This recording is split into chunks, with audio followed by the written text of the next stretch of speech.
Have you come across the English expression, carrying coals to Newcastle? This is what it means. For several hundred years, from the 16th century until about 50 years ago, the northeast of England was a major coal-producing area. There were literally hundreds of small coal mines in the area. Until the railways were built, most of the coal was taken to the city of Newcastle, which is on the River Tyne, close to the sea. From Newcastle, the coal went by ship to London and many other places in Britain and abroad. Now, imagine that you are a coal merchant in, say, London. You have some coal to sell. Where might you take the coal to sell it? Where would you not take the coal to sell it? I think that you would not take it to Newcastle, because there is lots of coal there already. So, if you say that something is like carrying coals to Newcastle, you mean that it is useless. It has no purpose. It is a complete waste of time and money. I am sure that there are equivalent sayings in other languages. Carrying owls to Athens is an old Greek saying that means the same. You could even invent some of your own. Taking fridges to the North Pole, for example, or taking wine to Bordeaux. You may be wondering, why do we talk about coals to Newcastle and not coal to Newcastle? Surely coal is a collective noun like water or sugar.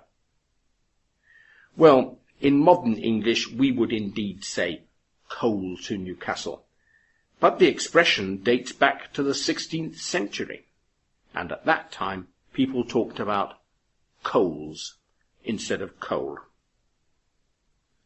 And let us have a little pronunciation lesson too. If you want to sound like a native English speaker, you need to know how to pronounce the names of places in England correctly. We do not make this easy for you, and lots of English place names are spelt quite differently from the way they are pronounced.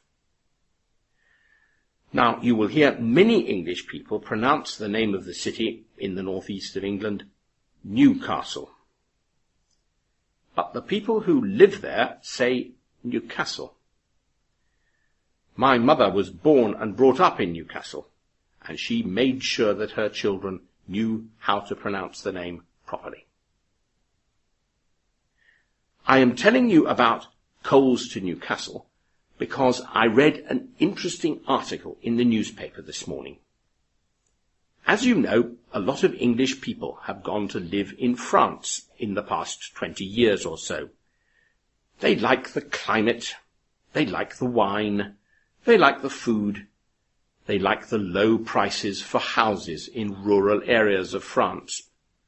Some of them even learn to speak French. However, the British pound has fallen in value against the euro, and this has caused problems for many of them.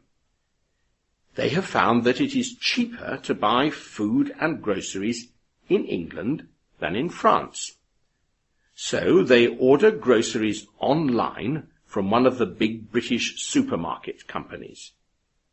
The supermarket delivers the groceries to a specialist delivery company, and 5 times a week the delivery company sends a van full of groceries to English people in southwest France. Most of the things they order are awful English foods that no respectable Frenchman would eat, such as tinned chicken curry. But among the items which they order are French products like wine and croissant, from England to France, coals to Newcastle. Finally, I should tell you that someone did once send coals to Newcastle. In the 18th century, there was an American businessman called Timothy Dexter. His competitors, who wanted to ruin him, told him that it would be an excellent idea to send a ship full of coal to Newcastle. So he did. His ship arrived in Newcastle in the middle of a miners' strike. There was a shortage of coal and prices were very high, and he sold his coal at a great profit. Sometimes sending coals to Newcastle can be a good idea. Goodbye.